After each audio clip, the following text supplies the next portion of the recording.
जय माँ दुर्गा। दोस्तों, भगवान शिव ने बताया भाइयों का बंटवारा शादी के बाद ही क्यों होता है। भाग 2 में आप सभी मित्रों का स्वागत है। हम सब ने तय किया कि बिल्ली हम सबके साथ रहेगी। फिर एक दिन उस बिल्ली की एक टांग टूट गई जो मेरे हिस्से में आई थी। मैंने उसकी जख्मी टांग पर तेल लगाकर पट्टी बांध दी। बिल्ली को आंच अच्छी लगती थी, इसलिए वह चूल्हे के पास सोने लगी। जैसे वह सोई, चूल्हे से निकली एक चिंगारी उसके तेल लगे कपड़े पर गिर गई और आग लग गई। जब बिल्ली वहां से भागी तो आसपास के घरों में भी आग लग गई और सब कुछ जलकर राख हो गया। पड़ोसी ने इसका सारा दोष मुझ पर मर दिया, क्योंकि आग की शुरुआत उस टांग से हुई थी जो मेरे हिस्से में आई थी। मामला पंचायत तक पहुंचा और पंचों ने कहा कि जिस टांग से आग लगी वह मेरे हिस्से की थी, इसलिए पूरा नुकसान मुझे ही भरना होगा। लेकिन मेरे पास इतने पैसे नहीं हैं। अब मैं क्या करूं? इसी वजह से मैं चिंतित हूं। उस व्यक्ति की बात सुनकर अनु ने कहा, चिंता मत करो, अगर मैं तुम्हारी समस्या का समाधान कर दूं तो तुम मुझे क्या दोगे? फिर व्यक्ति ने जवाब दिया, अगर तुम मेरी समस्या का समाधान कर दोगे तो मैं तुम्हें 400 सोने के सिक्के दूंगा। शर्त मानने के बाद अनु ने कहा, ठीक है, तुम अपने पड़ोसियों और गांव के बुजुर्गों को बुलाओ, मैं शीघ्र ही आऊंगा। व्यक्ति ने गांव के सभी लोगों को बुला लिया।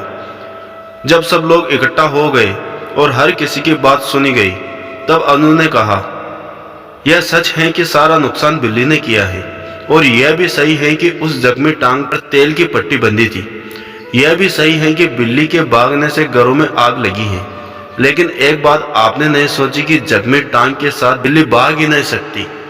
टूटी हुई टांग किसी काम की नहीं थी। बिल्ली केवल अपनी 3 सही टांगों से भागी, जिससे चारों ओर आग लगी। अब आप ही बताइए, क्या दोष टूटे हुए टांग का है या सही टांगों का? फिर अनुज की इस बात से गांव वाले अचंभित हो गए और सभी ने सिर हिलाकर सहमति जताई। अंततः फैसला हुआ कि सही टांगों के मालिक को हर्जाना देना होगा। जख्मी टांग का मालिक बहुत खुश हुआ और वादे के अनुसार अनुज को 400 सोने की मुद्राएं भेंट की।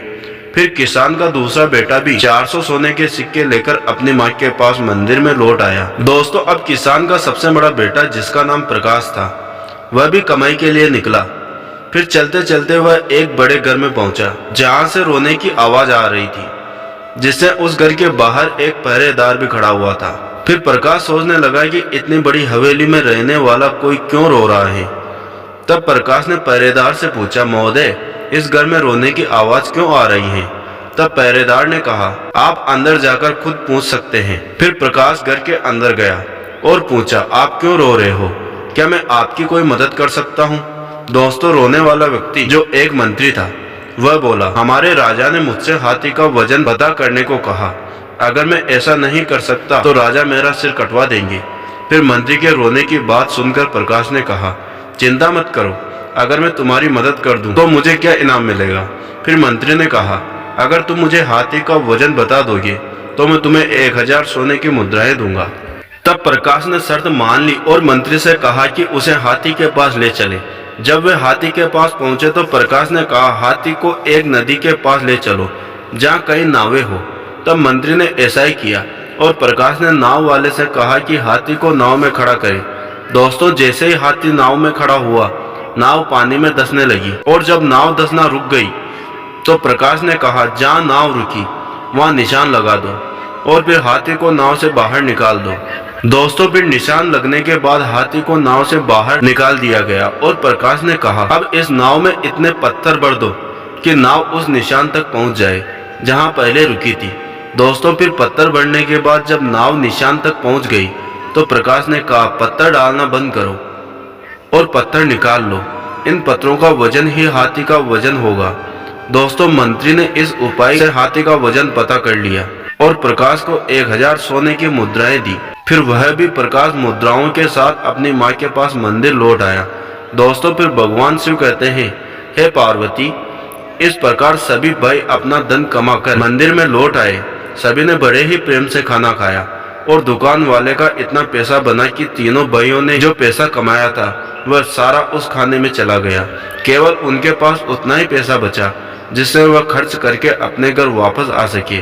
दोस्तों, जब किसान की पत्नी अपने बच्चों और बहुओं के साथ घर वापस आई तो उसने रुपयों वाली थैली एकदम से निकालकर अपने बेटों के सामने रख दी और कहा, मैंने जानबूझकर इस थैली को छुपा लिया था ताकि मैं तुम्हें समझा सकूं कि एकता में कितनी शक्ति होती है, क्योंकि तुम तीनों भाइयों ने मिलकर जो भी धन कमाया था उस धन को इकट्ठा करके ही हम लोगों को खाना मिला और बचे हुए पैसों से हम अपने घर आ सके। यदि तीनों भाई मिलकर के एक जगह कमाई एकत्रित नहीं कर सकते तो आज हम पेट भर के खाना खा पाते और ना ही वापस घर आ पाते। इसलिए हमेशा ध्यान रखना, जब तक झाड़ू बंदी है तब तक उससे सफाई हो सकती है। जब उसकी सीख बिखर जाती है तो फिर झाड़ू किसी काम की नहीं रहती। इस प्रकार जब तुम तीनों के अंदर एकता का भाव रहेगा तब तक इस घर की उन्नति होती रहेगी, और जिस दिन बंटवारा हो गया उस दिन घर की उन्नति रुक जाएगी। इसलिए तुम्हारे पिताजी ने मरने से पहले मुझे वचन लिया था कि मैं तीनों बच्चों के अंदर कभी बंटवारा न होने दूंगी। दोस्तों, फिर भगवान शिव कहते हैं, हे पार्वती, तुमने पूछा था कि शादी के बाद भाइयों के बीच बंटवारा क्यों होता है, तो समझो अक्सर लोग कहते हैं कि बंटवारा बहुओं के कारण होता है, लेकिन ऐसा नहीं है। बंटवारे की नौबत इसलिए आती है क्योंकि जब दो भाई ज्यादा कमाते हैं और एक भाई कम कमाता है तो ज्यादा कमाने वाले अपनी पत्नियों के साथ ऐशो आराम की जिंदगी जीने लगते हैं और कम कमाने वाला भाई की अहमियत नजरों से कम हो जाती है। कम कमाने वाला भाई की पत्नी जब देखती है कि दिन रात मेहनत करने के बावजूद उनका जीवन कठिन है, जबकि घर की जिम्मेदारियां निभाते हुए उनके जेठ और उनकी पत्नियों के साथ शानदार जीवन जी रहे हैं, यह स्थिति उसे बुरी लगती है और यह अपने पति से कहती है कि हमें मेहनत ही करनी है तो अलग रहना बेहतर है, क्योंकि कम से कम जो कमाएंगे वह हमारा होगा और हम अपनी इच्छाओं के अनुसार जी सकेंगे। दोस्तों, यहीं से भाइयों के बीच दरार पड़ने लगता है और बंटवारा हो जाता है। भाइयों के बंटवारे को रोकने में माता पिता का महत्वपूर्ण योगदान होता है। यदि माता पिता अपने बच्चों में संस्कार डालें तो चाहे कोई कमाए ज्यादा या कम, सभी भाई अपनी अपनी कमाई एक जगह एकत्रित करें और एक साथ बैठकर निर्णय लें कि क्या करना है और सभी बहुओं को समान अधिकार दें, तो बंटवारा नहीं होगा। यदि ऐसा होगा तो इस बुद्धिमान माँ के बच्चों की तरह घर में कभी बंटवारा नहीं होगा।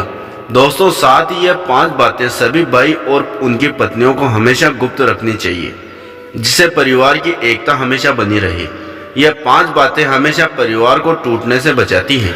पहली, यदि किसी भाई को कभी भी धन की हानि या उसका धन बर्बाद हो जाए तो यह बात किसी अन्य को ना बताएं। धन ऐसी चीज है जो इंसान का बल होता है, और जब लोगों को यह पता चलता है कि इसके पास धन नहीं है तो वह आपका सम्मान करना बंद कर देता है और आपकी प्रतिष्ठा धूमिल हो जाती है।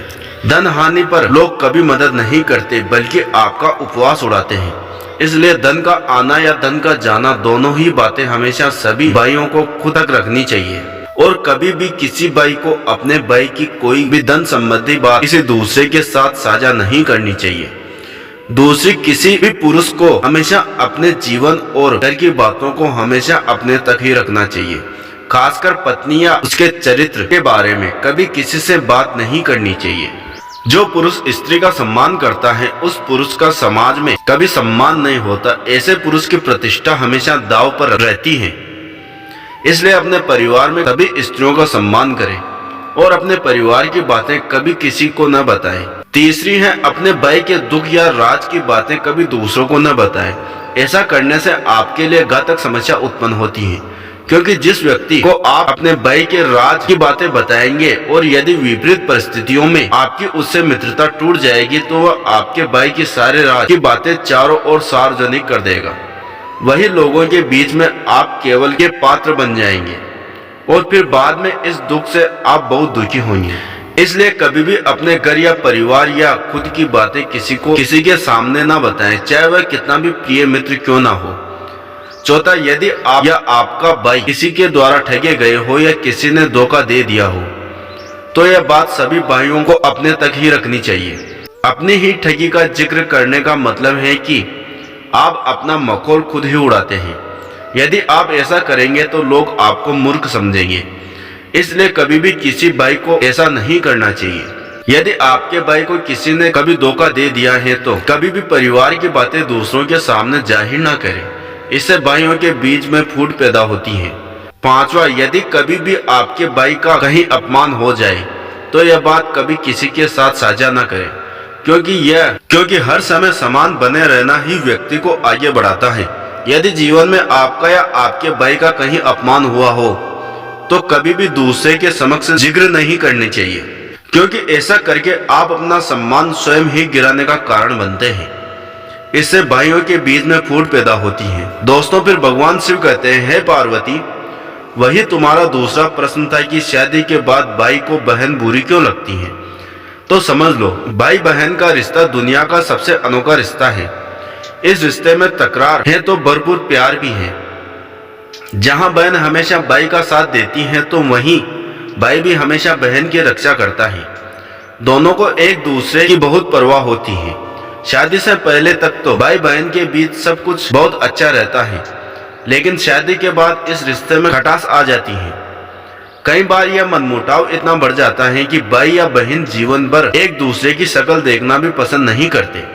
तो इसलिए समझ लो कि इन 5 कारणों से हमेशा भाई बहन के रिश्ते हमेशा के लिए खराब हो जाते हैं।